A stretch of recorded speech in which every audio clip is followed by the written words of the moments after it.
مرحبا. ولدت صوفيا بيلوجي أو السلطانة صفية في مدينة البندقية الإيطالية عام 1550 ميلادية. هي زوجة السلطان مراد الثالث ووالدة السلطان محمد الثالث وجدة السلطان أحمد خان الأول.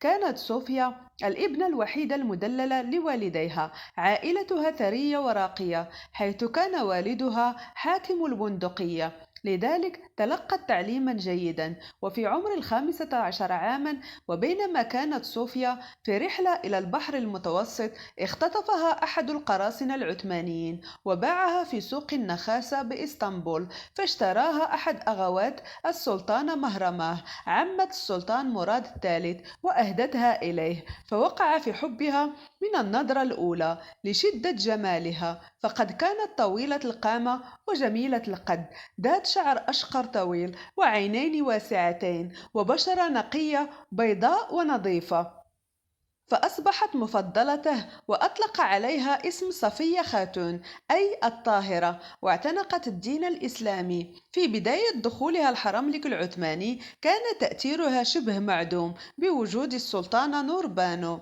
التي كانت تكرهها وتعتبرها عدوة لها منذ اليوم الأول، كونها هدية من السلطانة مهرماه. لذلك كانت نوربانو ترسل كل ليلة لابنها مراد جارية لكي تنسيه صفية وتوقف تعلقه بها، لكنها لم تفلح في إفساد هذه العلاقة، فقد كان السلطان مراد يزداد تعلقا وحبا بصفية ويعطيها مميزات عدة، كونها أم وريث العرش محمد الثالث، إضافة إلى مميزات شقيقتيه آسمات خانو وكايا جافيد خاتون التي كانت المسؤولة عن إدارة وتنظيم شؤون الحرملك. وعندما أيقنت السلطانة الأم نوربانو أن ابنها لا يعارض زوجته في تطلعاتها للقيادة وتوجيه السياسة العثمانية كما تشاء، خصوصا فيما يتعلق بعلاقة الدولة مع البندقية التي كانت صفية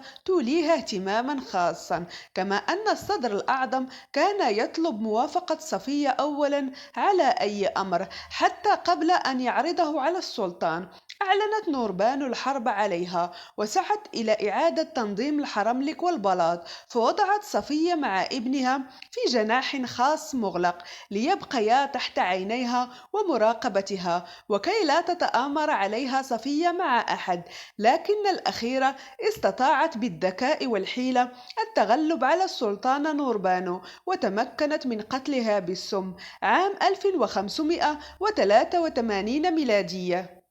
وفي عام 1595 ميلادية وبينما كان السلطان مراد الثالث بمفرده على سريره يلفظ أنفاسه الأخيرة، تسلل إلى القصر 18 عبدا ودخلوا خلسة إلى غرف أبنائه 18 وقتلوهم جميعا خنقا بسلك رفيع. وعندما أوصل رئيس الأغوات غضنفر الخبر إلى صفية التي كانت تحتسي القهوة بهدوء في جناحها وكانت نظراتها غادرة وتعابير وجهها جامدة تدل على ضمير معدوم وقلب متحجر، أخبرها الآغا أن جميع الأمراء قتلوا.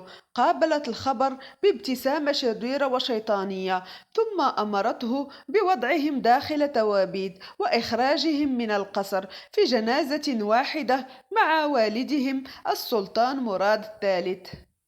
وهذه ليست الجريمة الوحيدة التي قامت بها صفية، فقد قتلت أيضا حفيدها الأمير محمود. فعند قدوم الأمير مع والدته إلى القصر قامت السلطانة صفية بزجها في السجن وقتلها فيما بعد، بينما عثر على محمود في اليوم التالي ميتا خنقا في سريره. ويقال عن هذا الأمير أنه كان ذكيا ومحنكا ومقاتلا شرسا، لذلك تخلصت منه صفية للحفاظ على مكانتها. وسلطتها في الحكم، لأنها تفضل سلطانا ضعيفا يطيعها بدلا من سلطان قوي يعارضها. ولضمان القضاء على أي منافسة مستقبلية على العرش بين أمراء الدولة، ابتكرت صفية حيلة جديدة بعقلها الشرير، وهي حبس الذكور من آل عثمان داخل أجنحة معزولة عن العالم الخارجي في الحرملك، وهو ما يعرف بأقفاص الأمراء. وقد كان لهذا الإجراء الأثر النفسي السيء على بعض سلاطين الدولة، وأيضا أدى إلى إصابة بعضهم باضطرابات عقلية.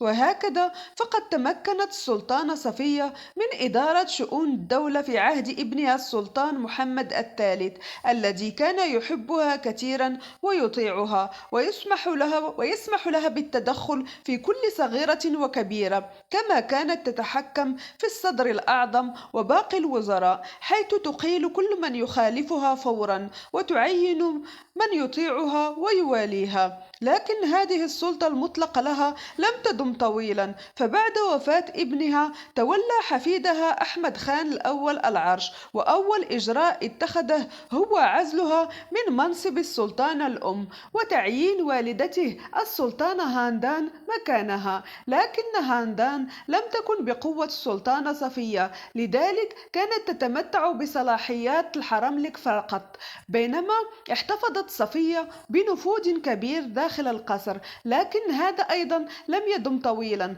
فبعد دخول قسيم إلى القصر وزواجها من السلطان أحمد خان، قامت بالتخلص من صفية ونفوذها ونفتها إلى القصر القديم، وكذلك تخلصت من كل الأفراد التابعين والمخلصين لها، لأن قسم كانت ذكية وقوية، ومثل السلطانة صفية كانت طموحة، كما استفادت أيضا من حب السلطان الشديد لها. ومثل ما يقال: كما تدين تدان. وكما قتلت صفية الكثيرين غدرا وظلما، فطبيعي أن تموت هي أيضا مغدورة ومسمومة عام 1619 ميلادية، ليتم دفنها بجوار زوجها مراد الثالث في مسجد آيا صوفيا بإسطنبول.